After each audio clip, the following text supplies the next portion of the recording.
घर के अंदर शिवलिंग क्यों रखा जाता है? घर के अंदर शिवलिंग क्यों रखते हैं? और कितनी सुंदर बात हमारी शिव महापुराण की कथा कहती है, लिंग पुराण की कथा कहती है, स्कंद पुराण की कथा कहती है, कूर्म पुराण कहती है, पद्म पुराण कहती है और ब्रह्म विवर्त पुराण कहती है।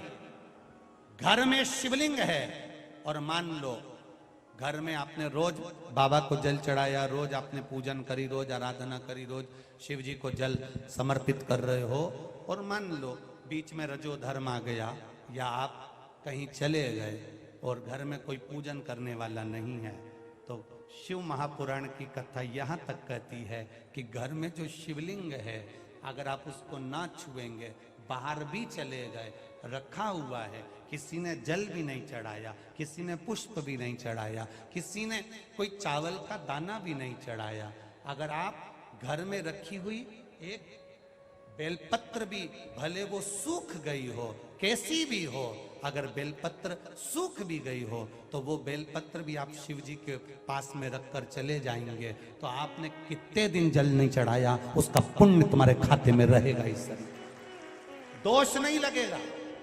एक बेलपत्र में वो फल होता है, एक बेलपत्र में वो बल होता है कि गंगा के जल के बराबर, सरयू के जल के बराबर, कावेरी, छिपरा, नर्मदा के जल के बराबर बेलपत्री मात्र शिव के करीब में रखी रहती है, तो वो जल के बराबर ही रखी रहती है कि रोज आप जल चढ़ा रहे हैं शिव जी। एक बेलपत्र शिव को समर्पित कर, और 10 दिन हो गए, 8 दिन हो गए, 15 दिन हो गए, 20 दिन हो गए, कोई बात नहीं, दुखी मत होना। शिव तुम्हारे हैं और तुम शिव के, भटकना नहीं है, भटकना नहीं है, तुम शिव के हो, शिव तुम्हारा। हाँ, ये जरूर है, घर से जब जाओ तो शिवलिंग तुम्हारे घर में जो पारत का, नर्मदा का, कंकर शंकर जो रखा हुआ है, जो शिवलिंग है उसको कह कर जाना, बाबा तेरा घर है, तुझे संभालना है, हम भी तेरे हैं, तेरे भरोसे पर जा रहे हैं, तेरे भरोसे पर वापिस आएंगे, ऐसी कृपा करना जिस कार्य के लिए जा रहे हैं वो कार्य तू साथ चल और उसको सफल कर देगा, ये भरोसा। ना जाने कौन ने तुमको अकल दे दी,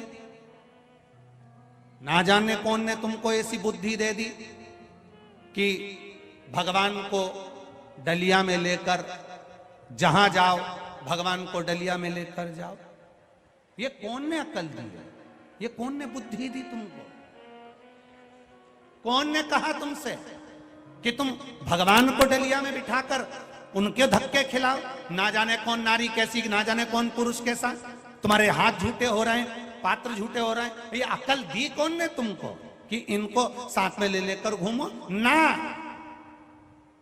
वो घर का सेठ है, घर का मालिक है, तुम कहीं पर भी जाओ संभालना उसकी जवाबदारी है।